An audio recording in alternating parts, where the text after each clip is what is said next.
Hello everyone. Today I'll be exploring the average rate of change. It's the current unit we're doing in methods, so this might help you out a little bit.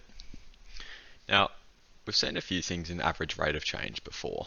The first one is rise over run. Now you would have seen this in the linear unit, which is one of the first ones in the year. And you also need to know this formula. Speed equals distance over time.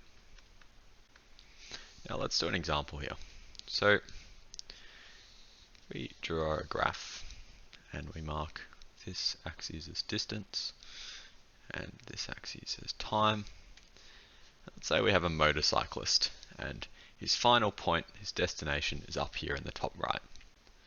No matter how fast he goes, if he changes his speed, goes really quickly and then slows down, we know that the average speed that he went for his whole trip is distance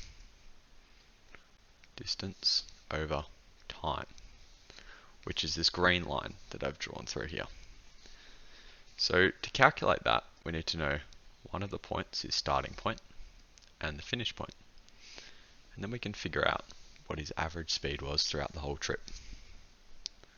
Now let's move on to an example. So let's say, this is straight from the Cambridge textbook. Question 1, if you want to do it as well. Let's say you have 2 points. A at 3:32 and B at 8:48.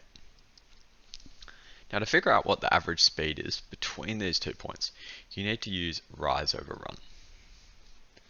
So we're going to look at these coordinates, and rise over run is simply y2 minus y1, y1 over x2 minus x1.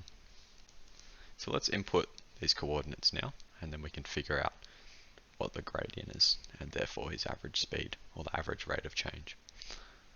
So y2, 48, minus y1, 32, over 8, minus 3. Those are the x coordinates.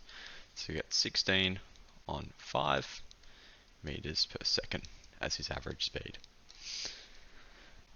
And if you want to write that in decimal form, 3.2 meters per second.